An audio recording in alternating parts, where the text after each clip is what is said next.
Attam jirtu fayyaa keessanii nagaa keessanii yeroo dheeraadhaaf hin dhufnen ture xinnoo ishee biiziin ta'ee hojii tokko tokkotti hin qabame hiriyoota keessaniif yoo hirtanii waan ani dabarsu xiqqootu jira har'a yeroo baay'ee yeroo torban lama sadii caalaan ture maaliif hojiitu biizii na godhe gidduu kana biiziin ta'ee kanaaf ani nani haadhuma isaa naa mijachuu dide. Kanaaf waan baay'ee yaadaa, waan baay'een dabarsuu yaadaa, waan baay'ee saba kootiin jechuu yaadaa, waan baay'ee dubbachuu yaadaa. Garuu haa ta'u malee naa mijachuu dide. Kanaaf ani hin dandeenye. Har'a immoo akka carraa ta'ee dhufeera. Kana akkasiin na dhaggeeffattanii akkasiin hiriyoota keessaniif hirtanii duukaa buutanii yaadan qabu kana yaadi kuni yaadin dhiyeessuu si'a baay'ee yaada mataa kootiiti. Yaada mataa kootii wanta natti dhaga'ame muuxannoo koof mudannoo koorraa wantan beeku wanta natti fakkaatu waanan dubbisee waanan baradheerraa hamma naa danda'amu saba koo biraan ga'aa sabi koo na dhaggeeffataa sabi koo waa fudhata waa barata kana keessaa isa jedhu waanan qabuufan dubbadha. So kana hamma danda'ame isinis walitti daddabarsaatii wal dhageessisaan jedha. Kana hin jedha jalqaba irratti baga nagaadhaan dhuftanii yeroo xiqqoo isheen isin egaa namooti tokko tokko akka isaanii seenanii fi isa booddee nan jalqabaa yoo hin dhageessu taatan yoo milikkita naa laattanii ittan fufaa jechuu kooti namni hin dhaga'ama wanti kun yoo milikkita wayii naa laattanii jechuu kooti. Kanaaf xiqqoo ishee eeguu barbaade dhiifama naa godha. Yoo hin dhageessu taatanii milikkita naa kennaa jechuu kooti. Namni hin dhageenye yoo jedhee namni tokko na beeksise ittan fufaa jechuu kooti. Kanaaf mee milikkita naa kennaatii. Okay. Tole egaa homaa milikkita argataa hin jiru. Mee yoo namni tole egaa. Okay. Tole. Fayyaa ta'a. Gaariidha. Har'a wanti dubbachuu barbaade xiqqoo waan confusionii wayitu jira. Confusioniitu deemaa jira. Confusioniin kun maa inni yoo jettanii confusioniin deemaa jiru jechoota saba Oromoo keessa asiifacha deeman jechoota nama xiyyeeffannaa namaa balleessu jechoota hiikaa barbaadan xiyyeeffannaa namaa kan balleessu xiyyeeffannaa namaa karaarraa kan nama gatutu deemaa jira. Maal inni yoo jettanii amma si'a baay'ee maaltu jedhama garboonfataadhaa fi koloneeffataa yookiin immoo Oromoon loluu yookiin waan tokko waan namni akka inni ejjennoo qulqullaa'aan fudhanne kan godhu akka inni abjuu wayii tokko keessa deemu akka inni saaqee hin ilaalle kan godhu kan daangeessanii jechoota baay'eetu jira. Jechoota kana keessa deemee tan tuttuquu barbaada. Amma si'a baay'ee aniif warri na fakkaatanii maal jenna koloneeffataadhaa jenna. Warri dubbii koloneeffataa kana tuquu hin barbaanne warri dubbii ishee dabsuu barbaadanii warri Itoophiyaanistiin maal jedhu garboonfataadhaa. Hundumtuu Itoophiyanistiidha jechuu miti. Namoonni garboonfataadhaa hin garboomne warri jedhani amma garboomuudhaa fi koloneeffatamuu gidduudhatu kan magnifaayee godhee mul'atu kan namatti appiilii godhu kan namni dhuguma garbaa'anii jedhee akka inni aaru kan godhu garboonfataa sana. Maaliifi afaan isaa fi sagaleen isaa sagalee guddaa qaba. Namni tokko garbaati yoo siin jedhee hin lolta. Garba yoo siin jedhee sagaleen isaa guddaadha. garba yoo siin jedhee aarii sitti uumuu danda'a. Isee kanatti dhimma ba'u. Garuu garboomfataa jechuun actually garboomuu jechuun maal jechuudha? Ishee difaayinii gochuun barbaadan. Ilaa seenaadhuma garboomuu keessatti namni garboome tokkoffaa dislocated ta'a. Biyya isaarraa qabamee biyya tokko deemee gurgurameetu namni suni gaa maal ta'a abbaan isaas gooftaan isaas isa bitate sana. Manan qabu, lafan qabu, naman qabu, mana gooftaa isaatii mooraa gooftaa isaatii keessa jiraata yookiin mooraan gooftaa isaatii marsee jiraata. Humni isaa kan gooftaa isaatii, hambaa gooftaa isaatii nyaata. Humni isaa kan gooftaa isaatii, gooftaan isaa ciisi yoo jedheen ciisaa, ka'ii yoo jedheen ka'a. Garba jechuun kana jechuudha. Garba jechuun mirga isaa hundumaa gooftaa isaatiif kennee garuu mee ilaala garba jechuun afaan gooftaa isaatii fudhata. Jireenya gooftaa isaatii jiraata. Biyya keenyatti jabana durii dungoo qabee dhaabatee warri gooftolii nyaatanii afaan iyyuu kaa'u. Garuu wanti inni dhabe hundumtuu bilisummaa isaa hin qabu. Bilisummaa dhabe. Bilisummaan isaa kuni gooftaan isaa yookiin luba baasa. Akka Oromoo durii garbatu luba baasaa jedhu. Luba ba'ee dhaqee lafuma gooftaa isaatirra qotataa macaaqiitu kennamaa fi achi jiraataa gooftaa isaa bira jiraata. Gooftaan jedhuuni of danda'a jireenya isaa jiraata jechuudha. Biyya gooftaa isaatii lafa gooftaa isaatirra jiraata, ollaarra jiraata. Kuni garbummaa jechuudha. Koloneeffataa jechuuni namni gadi qoteen ilaalle malee garbummaa caalaadha. Biyya tokko yeroo koloneeffatanii tokkoffaa biyya qabatan sana harka caalu lafa isaa barbaadu. Albuudaa isaa barbaadu. Kanaafi chaansii sanyii hamma garbaa sanallee lubbuudhaan jiraachuudhaaf chaansii hin qabu namni kun. Namni kuni chaansii dhuma lafarra sanarra jiraachuu hin qabu. Ajjeefamuutu irra jira, duguugamuutu irra jira, lafi isaa qabatamuutu irra jira, evictidii ta'uutu irra jira, lafa gadhiisee deemuutu irra jira. Yoo qabame immoo yoo gooftaa isaa jala bule immoo aadaa isaa dhabaa, afaan isaa dhabaa, albuudaa isaa dhabaa, biyya isaa dhabaa, heeraaf seera isaa dhabaa, jireenya isaa dhabaa, garboomee garba sana caalaa ergamaa jechuudha. Egaa nuyi maal dhabne yoo jenne garba caalaadha kan keenya. Warri Itoophiyaanistiin ishee kana jechuun koloneeffataadha jechuun barbaadan. Koloneeffataadha yoo jenne furmaati isaa maayin? Garboomuu yoo jenne immoo furmaati isaa maayin? Furmaata isaa irratti gargar baanan. Yoo koloneeffataadha jennee achirratti hamarii goonee achirratti barsiisa keenya itti fuufnee saba keenya dammasine maal jechuudha? Sabi keenya maal barbaada? Biyya isaa barbaada, aadaa isaa barbaada, afaan isaa barbaada, albuudaa isaa barbaada, risoorsii isaa irratti gooftaa ta'uu barbaada jechuudha. Kana jechuun maal jechuudha? Independence, total independence barbaada jechuudha. Walabummaa barbaada jechuudha. Biyya walaba ta'e ijaarrachuu barbaada jechuudha. Kana jechuu hin barbaadan Itoophiyaa isa koloneeffataa sana jalaa ba'uun barbaadan warri Itoophiyaanistiin. Waan garaagaraatiin ani keessan seenu waan garaagaraatiin itti hidhamaniiru Habashaatti. Kanaafi nuyi garbaa jedhu. Garboomfataa yoo jenne hin aarru. Gaaffii nuyi gaafannu lafa nuu kenni. Gurshaa isa xinnoo nu gurshitu gurshaa guddisii nu gurshi. Yookiin macaaqii nu kenni ollaa keetti lafa jaarrannaa. Yookiin luba nu baasi. Raayitii keenya nuu kenni. Ishee kana duwwaadha kan itti gaafattu. Yoo garba taate.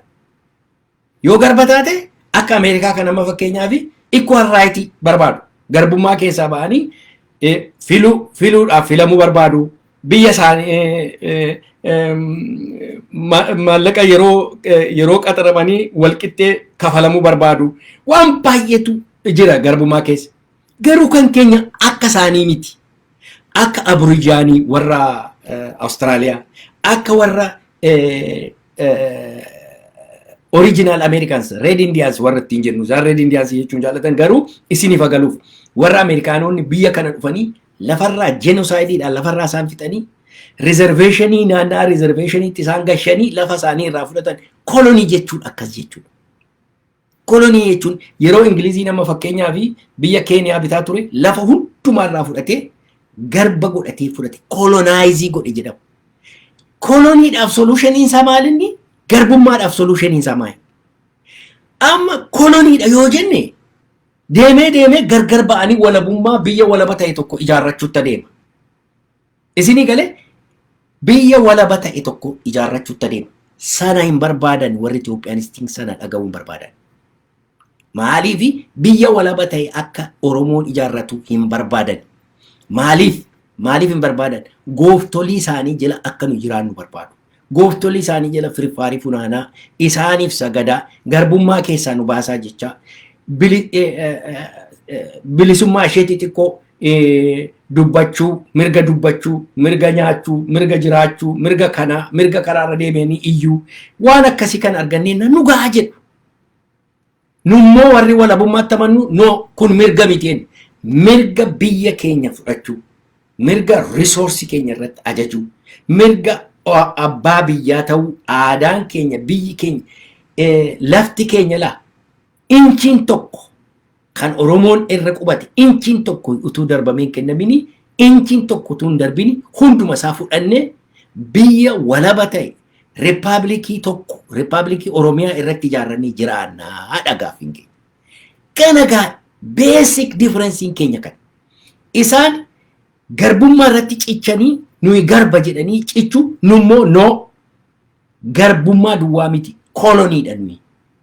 Koloneeffataatu ormatu dhufee biyya keenya kolonii godhate genocide geggeesse Minilik yeroo qabate miliyoona 5 Oromoo lafarraa fixee lafa isaa fudhatee biyya isaa fudhatee aadaa isaa fudhatee saba isaa qalee fixee genocide geggeesseetu biyya keenya fudhatee nuni nu garboonfate. Garbummaan kan dhufe eega biyyi keenya fudhani eega colonized taane booddeedha. Garbummaani kolonii sana jalatti dhufa malee koloniin sun garbummaa jalatti hin dhufu. Ishee kana difference guddaa kan jiru. Kanaaf isaan kan isaan jedhan yeruma garbummaa keessaa ba'an, garbummaa keessaa ba'an, garbummaa keessaa ba'an. No. Kolonii jalaa ba'uutu nurra jira. Biyya walaba ta'e ijaarrachuutu nurra jira. Oromiyaa walaba taate ijaarrachuutu nurra jira. Kanaafitu afaan warra politikaa amma warra politikaa geggeessan kana hunduma isaanii dhaggeeffadhaa. Dhaaba jiru kun hundumtuu koloniidha namni jedhu hin jiru. Yartuudha. Inni kaleessa koloniidha jedhee har'a biyyatti yeroo galu garboonfataa siin jedha. Inni kaleessa Itoophiyaan diigamuu qabdi, Itoophiyaan impaayerri kun diigamuu qabdi siin jedhee afaan isaa cufatee gurshaa argatee afaan isaa cufatee jiraa wajjin cabcabaa gochaa jira. Kanaaf ammallee uummati Oromoo dhaaba isaaf koloniidha kuni biyya koloniiti. Oromoon kolonii jalaa ba'uutu irra jira isa jedhu nama dubbatu barbaachisa. Gadi ba'anii kana dubbachuutu barbaachisa. Eertiraan Itoophiyaan kolonaaizii nu godhee walabummaa isaa labsate. Keeniyaan Ingilizii jalaa ba'uuf jedhee walabummaa isaa labsate. Isa kana differensiinsaa Oromoodhaaf kan galuun irra jira. Yeroo namni tokko gadi ba'ee nuyi hin garboomne siin jedhu immediately wanta inni jechuu barbaadu siif agalu. Isa wallaalaadhaan jechaa jiru. Isa beekaadhaan hin jedhu. Isa dubbiin isaa galee fi odeessuuni dhaggeeffadhaa. Inni dubbiin isaa galeef sun maal jechuu barbaada? Itoophiyaa jala jiraannaa siin jechaa jira. Gurra si haa galu. Itoophiyaa jalatti jiraannaa jechaa jira. Itoophiyaa jala jiraannaa walqixxummaadhaan jiraannaa jechaa jira. Okay. Mee haa jennu karaadhuma garbummaa sanayyuu haa deemnu. Mee haa jennuuti senaariyoo nuyi garbummaa jalaa baana haa jedhu isa jedhu kana mee haa fudhannu mee yeroodhaaf anaalisisii keenya. Garbummaa jalaa haa baanu yoo jenne kaane yeroo waa'ee biyya sana keessa jiraachuu odeessinu equationii sana keessa sabaaf sablammii sun hundumtuu hin dhufa. Amma gaa eenyu dhufa kan biyya sana humna qabatee jiru Amaara. Amaarri viizhinii isaanii clear cut black and white dha. Amaarri kan isaan barbaadanii Itoophiyaa lu'aalaawwinnati alaabaa isaanii, afaan isaanii, seeraaf heera mataa isaaniiti. Itoophiyaan suni sana jalatti jiraatti. Sana jala sana fudhattee Itoophiyaa'ummaa fudhattee jiraachuu dandeessa rakkina hin qaban. Garbummaa jalaa ba'uudhaaf egaa Itoophiyummaa sana fudhattee mirga tokko tokko achi keessatti argachuu jechuudha. Garbummaa jalaa ba'uun. Eenyuuf kun? Dhaabbilee amma biyya keessa jiranii fi bilisummaa jechuun garbummaa Itoophiyaa jala Itoophiyaa lu'aalaawwinnati fudhattee isee jalatti mirga xixinnoo argattee jiraachuu jechuudha. Kana gaa garbummaa sana yoo fudhatte lakki kana hin barbaadu jetta taanaan koloniidha biyyi koo walaboomuutu irra jiru taanaan isa kana dhiifteetu ani isinii wajjin iyyuu jiraachuun barbaadu yoo dhuma ta'ellee kanneen isinii wajjin jiraadhu eega walaboomee booddeedha jettee biyya walaba ta'e biyya Oromiyaa jedhamu sana eega ija irratti booddee isa booddeedhatu referendamiitti dhiyaatta. Isa booddeedhatu negotiation table'itti dhiyaatta. Ila kan kun isiniif agalu. Confusionii Oromoon keessa jiru inni guddaan kana qaama. Maal jedhe?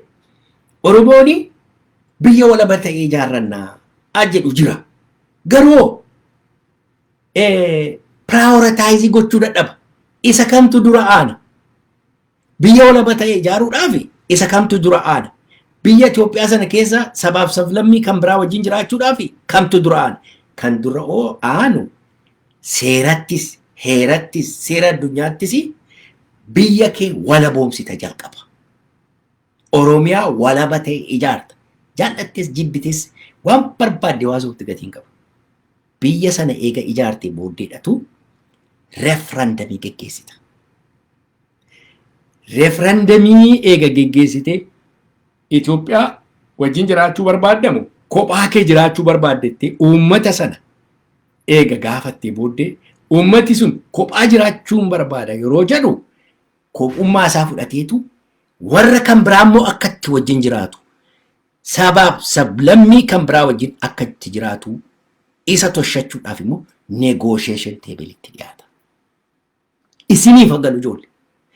Negotiation table'itti kan itti dhiyaattu eega walaboomtee booddeedha. Maaliif kolonii biyyi kun kolonaayiziin nu godhe biyyi kun walaboomuutu irra jira.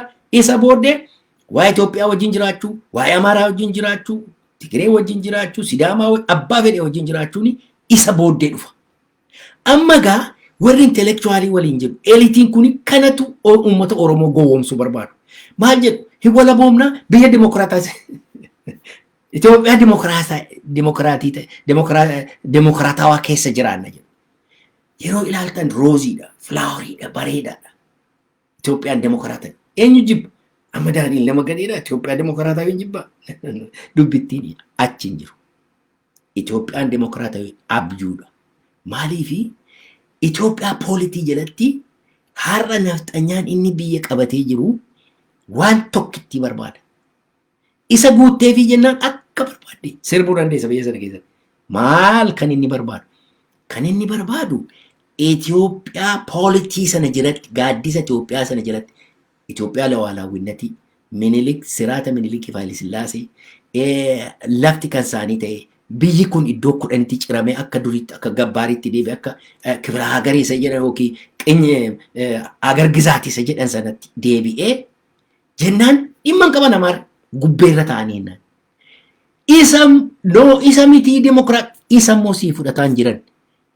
Siin fudhatan maal Amaarri yoo didee maaltu nu dhibe? Maal si dhibee? Hamma funyaanitti hidhateera. Finfinnee keessatti hidhateera. Adaamaa keessatti hidhateera. Bishooftuu keessatti, Asalla keessatti hidhateera. Baale keessatti magaalaa gugurdoo keessatti hidhateera. Harargee keessatti magaalaa gugurdoo keessatti hamma funyaanitti hidhateera. Jimma keessatti hidhateera. Shawaa keessatti hidhateera. Wallagga keessatti hidhateera. Iluu Abbaa Booraa keessatti hidhateera. Jarri kuni ready to go. akka jirutti qophaa'anii rasaasa isaanii qawwee isaanii walawalanii qopheeffatanii sii qophaa'anii jiru. Immediately waa takka ati tochooteenaan si fixuudhaaf qophaa'anii jiru. Itoophiyaa sana fudhachuus sirra jira jechuudha. Egaa Oromoonoo dullaa baatee deema, gasoo baatee deema, harka duwwaa fiigaa. Yooti qawwee hidhachuun nurra jira jenni Oromoodhumatu sitti galagalee si lola. Qawween hin barbaachisu, surree keenya baafnee ofirraatti ilaannaa, hin amannaa, mootummaan kun kan keenya, kanumaan gurra si duuchu. Harargee keessatti mee ijoollee Harargee dhaggeeffadha. Meencaa qabachuun hin danda'amu yennii meencaa dhaqanii irraa hiikan. Meencaa. Kan beektu ilmaan Oromoo meencaa dhaqanii irraa hiikan. Maaliif kun gara fuulduraatiif nu qopheeffataa jiru. Isaan amma yeroo barana Jawaarii na ajjeesuuf jedhu jedhee soba iyya sobaa tokko iyyee maaltu ta'e? Poolisiin fixe? No! Saatanaatu fixe nama keenya. Karaa booddee ajjeesanii fixan. Nama 80 jijin godhan. Eenyu kun? Jarri kun warra hidhatee taa'ee qinijjit jalaa fi Amaara nafxanyoota jalatti hidhatee qophaa'ee taa'edha. Yaalmaan Oromoo hin gowwoomina. Kanatu taa'ee jira, kanatu si qophaa'ee jira. Kanaafitu Oromooni waan hundumaa lafa kaa'ee hidhannoodhaaf lola hidhannootti galuutu irra jiran ni jedhu. Kanaafitu garbummaa isa jedhu reetirikii kana naratiivii garbummaa isa jedhu kana dhiifnee koloneeffataadha. Koloneeffataan biyya keenya keessaa haa bahu. Mee referendamii Keeniyaa tokkoon isinitti hima.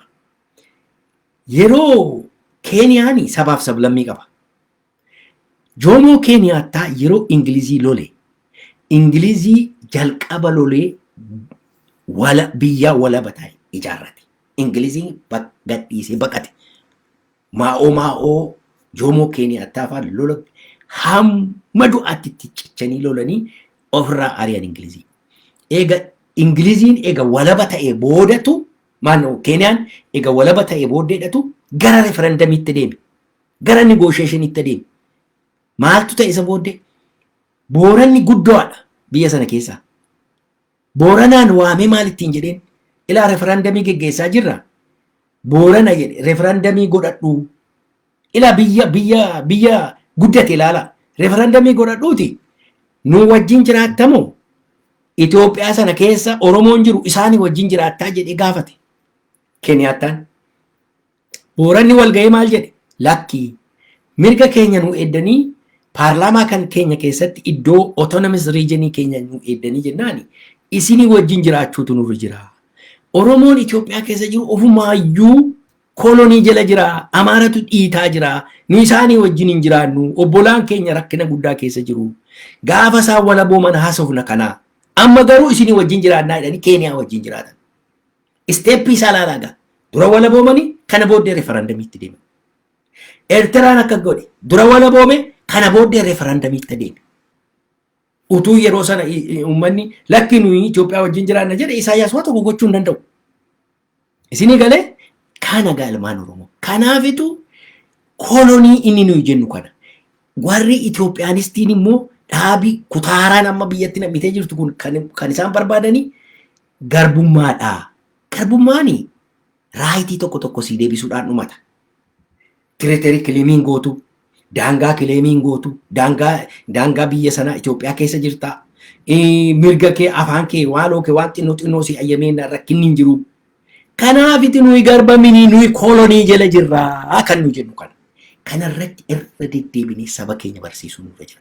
Kanaafitu hidhannootti deebinee hidhannoo hidhannee biyya keenya walaboomsuutu nurra jira kan jedhu.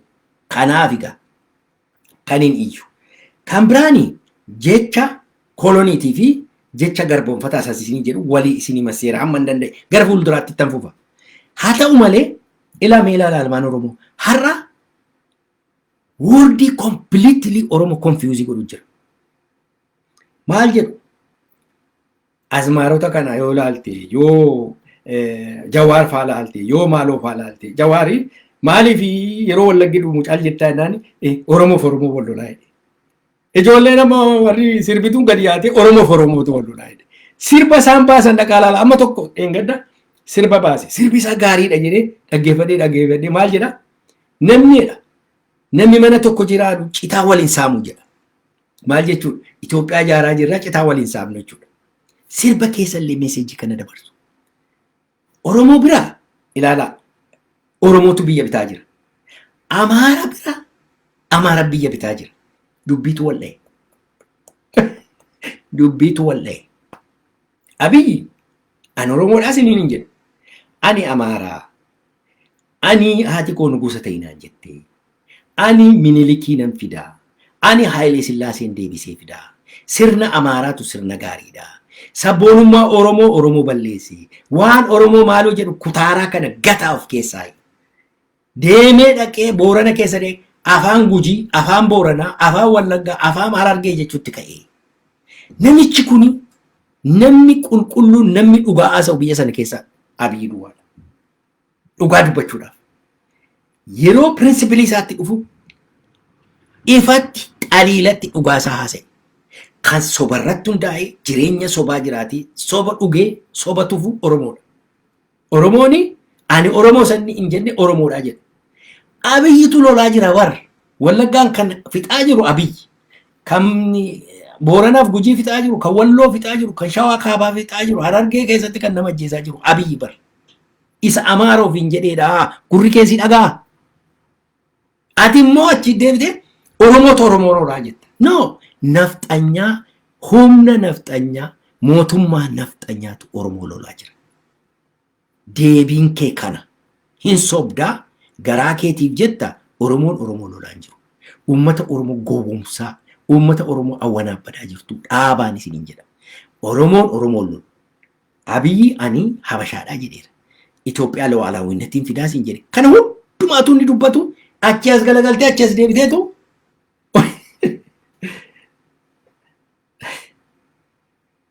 mee ilaalaa ilmaan Oromoo. Maal wanti ani kan warri dubbatu bitamee dubbata. Garaa isaatiif dubbata, horii fudhatee dubbata. Garuu warra amanutu na gaddisiisa. Warra amanii abjuu keessa deemutu na gaddisiisa. Kanaafan si'a baay'ee yeroo dheeraa karaa dheeraa nu hafannin jedhu kanaaf. Oromoon dammaquu qaba kan hin jedhu kanaaf. Kanaafitu amma namoonni tokko gadi ba'anii yoo Itoophiyaan diigamee jedhu Oromoon rakkina keessa lixaa jedhu. Mee ilaalaa. Itoophiyaa yoo diinnee itti gaafatama fudhachuu barbaadu. Itoophiyaa yoo jige Oromoo irratti jigaa jedhu. Oromoo irratti jiga. Maali Yugoslaaviyaan yeroo diigamu maaliif Yugoslaaviyaa irratti jiguu dide? Yeroo Impaayerri Raashaa diigamu Raashaa irratti maa jiguu dide? Yeroo Ingiliziin diigamu Ingilizii irratti maa jiguu dide? Maaliif yeroo Oromoo duwwaa ta'u Oromoo irratti jiga? Maaliif? Kana gaafadhaa ijoollee. Kuni ani itti rakkataan jiru kanatti. Garuu namoonni kana jedhanii of sirreessuutu isaanirra jira. Tokkoffaa seenaa dogoggoraa saba keenya barsiisuudha. Lammata itti gaafatama isa miidhame, isa garboome, isa koloneeffatametu itti gaafatama fudhatamoo isa garboomse, isa ajjeese Itoophiyaa sanatu itti gaafatama. Itoophiyaa diigamuudhaaf. Har'a Itoophiyaa diigamuu kan irratti hojjetaa jiru nama hundumaa caalaa ilmaan Habashaati. Nafxanyaatu irratti hojjetaa jira. Itoophiyaa sana diiguudhaaf kan hojjetaa jiru nafxanyaadha. Maaliifii jedha? Humnaan of ijaaraa jirti. Nama keenya qalaa jirti. Nama keenya ajjeesaa jirti. Sabaaf sablammii mirga dhowwataa jirti. Federaalizimii masa feekii sana illee hin barbaadnu jechaa jirti. Humna kana hundumaa nutu fudhata nu jala galtu. Afaan Amaaraa dubbattu, aadaa Amaaraa fudhattu, biyyi kun kan keenya nutu bitaa jechaa jirti. Inni dhiira ta'e egaa hallayyaatti gadi gali jedhee jalaa ba'a. Inni kan biraan achumatti ututtaa halkas akkasuu beeta mangistii kana jalaa feerifaariituu funaanuu achumatti hafa. Kana egaa amma eenyu kan kana itti gaafatama fudhatu? Responsibility isaa kan fudhatu isaani. Isaantu si garboomsine malee si wajjin hin jiraannu. Ati gaa kan itti fudhattu yookiin garboomee wajjin jiraadha jettee miila isaa dhungachuu. Yookiin immoo lakki ani hin garboomu hallayyaa gadi lixi dhaqi fooqi irraa gad of darbadhu jetteetu dhattee biyya kee ijaarratta. Filannoo kana lamaan keessaa tokko fudhachuu qabda. Jaallattes jibbites. Warri Itoophiyaanistiin solutionii siif hin qaban. Solutionii kan sii qabu nuyi warra naashinaalistiidha. Warra sabboontota isa dhugaa Oromoo walaboomuutu irra jira warra jedhanii isaantu solutionii kana sitti himuu danda'a. Kan sitti himuu danda'u kan nu baasu complete independence duwwaatu nu baasa. Isaanis ilaa waan tokko isiniif agalu ilmaan Oromoo. The very moment Itoophiyaan dimokiraatessaa yeroo jettee haasoftu Amaaraa wajjinanii teebelii negotiation teebelii gamaa gamana taa'ee haasa'aa jechaa jirta. Ilame kana fudhadhaa loojikii kana. Amaaraa wajjin haasa'etaniini demokraasiidhaan wajjin jiraadha. Gooftaa kootii wajjin haasa'etaniini qixxummaa koo fudhadhu jedhee amansiifadhaa jechaa jirta. Amma dhuguma Amaarri ilmaan Habashaa wal qixxummaa sii fudhatti sammuu sanaa qabdi. Mee ilaala amma dheengadda laalaa wanta isaan godhan Tigraayitti. Tigreeni jabana Minilik ilame ilaala jabana Minilik. Jabana Miniliki araara jedhee araara ergee Yohaannisii fi mootummaa Yohaannisii shawwadee bal'eessee ajjeesee qalee fixe. Inna summii sanaa garaa keessaa qabdi Tigreen. Tigreen beetti kana. Maaliifi akka isaan araara jedhanii nama balleessan beetti. Kan hin galleef Oromoodhuma. Araara jedhee Fatansaa Iluu ajjeese. Jootee Tulluu ajjeese. Araara jedheetu Waaqoo guutuu fidee dhufee shawwadee. Taaddasee Birruu shawwadee. Araara jedhee nama meeqa araara jedhanii kaabbaaf daabbaatti uwwisanii Oromoon hin galuuf Boris Iftaanis kanuma waa'ee araara dubbata. Abbaa Gadaa, Abbaa Jinnii, Abbaa Sorxoo jedheetu araara jedhee gaabii tuulee yaa'a. Gowwaadha jedhanii yaadu. Akka isaan itti analaayiizii nu godhanii pijin hoolii nu godhanii nu kaa'anii utuu beektanii dhuguma hin aartu. Isaani araara jedhanii repeatedly Oromoo gowwoomsu. Sammuun isaanii geeddaramaa hin jiru. Amma dheengadda kan isaan godhan qeesii ishee, sheekii ishee, jinnii ishee kana guurtee Tigree biratti. Mee ilaalaa Tigree biratti ennaa Tigreen smaartiin. Akka isa nama kan biraa gowwoomseetti ariite. Oromootu ta'e hin godhaa. Oromoon har'a kanarratti qophaa'utu irra jira. Jaarsummaan saba keenyaaf hin taane. Jaarsummaan jaarsolii keenya Abiishee Garbaatiif kan hin taane. Fatansaa Iluutiif kan hin taane. Namoota biyya keenya keessa Oromiyaa keessa warra turan hundumaa akkasittiin goomsitee lafarraa fittee Amaarri. Har'a sammuu ishee geeddaramaa jiru. Advaanteejii nuyi qabnu ilmaan Oromoo. Advaanteejii guddaa Oromoon qabu. Advaanteejii guddaa Oromoon qabu. Amaarri sammuu isheen geeddaramu. Kana fudhannee naani accordingly organize of goonee akka kana loojikii kana fudhannee irratti hojjennee jennaani walabummaan keenya dhiyoodha. Maaliif Amaarri hin geeddaramtu? Waan barbaadan yoo gaafatan hin geeddaraman isaan. Isaan isuma durii sana follow godhu. Lu'aalaawwinnati isaanii follow godhu, araara sana follow godhu, Oromoo hin goomsine jedhanii yaadu kanumatti adeemu isaan bara baraan kanatti deemu. Kanaaf kanarratti jabaachuu qabduun jedha. Kan biraani dhumarratti naa obsaa waa tokkoon isinitti agarsiisa. Yeroo hundumaa giraafiidhaan waa nama barsiisuu jaalladhaan. Giraafiidhaan vicious circle kan jedhu isinitti agarsiiseen ture. Oromoon vicious circle keessa naanna'a. Akkuma sangaasaa bishaan guuruu akkasii dawwaraa keessa deemu akkasuma dawwaraa keessa deemi gowwoomfama bara baraan. Kanaafani isheen isinitti haasa'etaniini waa xinnoo ishee kanaan isinii fixa. Mee yeroo naa kennaa ilmaan Oromoo.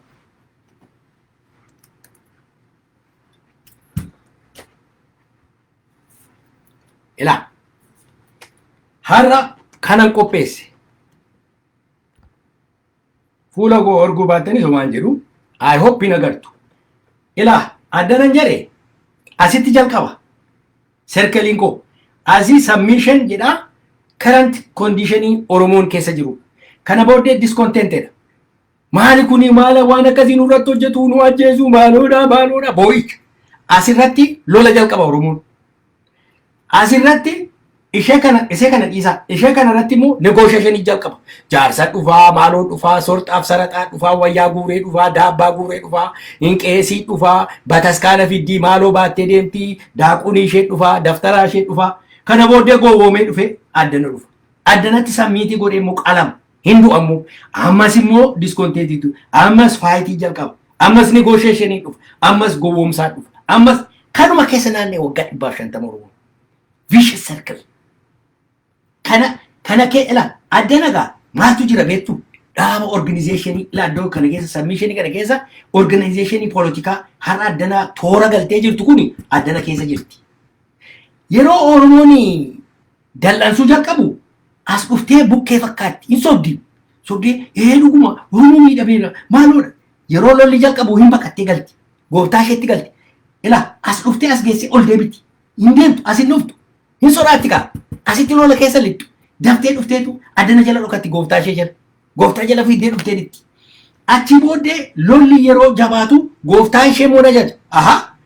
Jarri kun nutti jabaatanii maal wayya ka'i waa godhi malee jedhu. Amma maal godhu warra lolu kana keessatu caasaa diriirfatu. Qeerroo keessaa, waaboo keessaa, maaloo keessaa caasaa ishee diriirfatti. Diriirfattee maal jetti? Lakkii akkasittiin hin deemnu. Wal finnaa negotiation table-itti deebi'uu nurra jira itti ergamtee dhufte gaam. Asitti kaabbaa ishee daabbaa ishee guurte amma yoo qeerroonis ishii jedhe waboonis ishii jedhe eessatti geessiti? Keejii kanatti gashatti. Negotiationitti geessiti. Negotiationii kana keessa taa'u dandeessu goomsiti. Hundi ishee yaatee dhufti gaafa negotiationii amma gabaatti kaatteetu negotiatii goonaa maaloodhaa jetti kana booddee guurtee daatti futtee sammiitti goositi. Harka kennisiifti. Akkasumatti naannofti. Akkasumatti naannofti. Akkasumatti naannoo. Amma gaa har'a lolli jalqabeera. Discontentiin jira.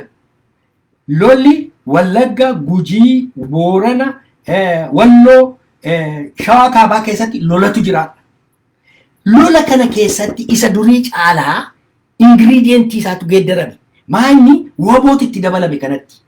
Ishee kana keessa waboo jira jechuudha. Amma gaa raawutii kana wabooni raawutii kana isa dhaqanii negotiation table-itti dhufanii vicious circle kana waboon cabsee ba'uutu irra jira. Waboon no hinga agaa kun hinga qayyi diimaa kaardii diimaa kenneefi waboon keessaa ce'uutu irra jira. Ila nodal point hin jedhe ishee kana. Isheen kun nodal point hin jedhe. Waboon isa karaa barabaraan irra deemaa ture kanarraa jal'ifachuutu irra jira.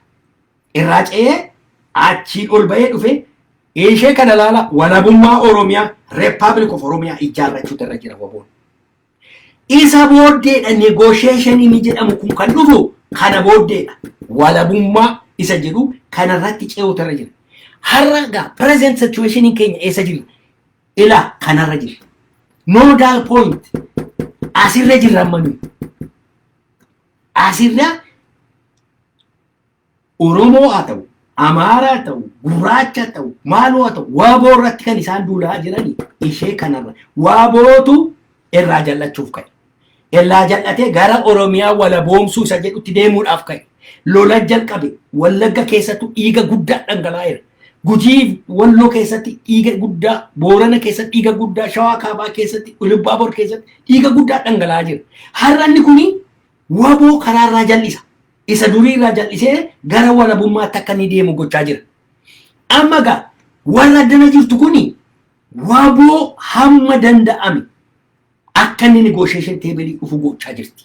Halkanii guyyaa karaa alaa karaa maaloo bombaardii godhu akka wabooni maallaqa hin arganne akka waboon gargaarsa hin arganne akka waboon hin jabaanne hamma danda'ame shira meeqa irratti hojjetaa jiru. Maaliifi gooftolii isaaniitu addanaa ergaa jiru.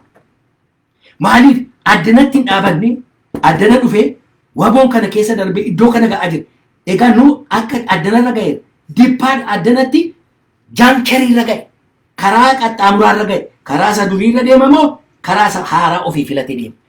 Kanaaf egaa inni ani si'a baay'ee wabooni osoo hin jaallatin giddiitti clear visionii lafa kaa'achuu qaba.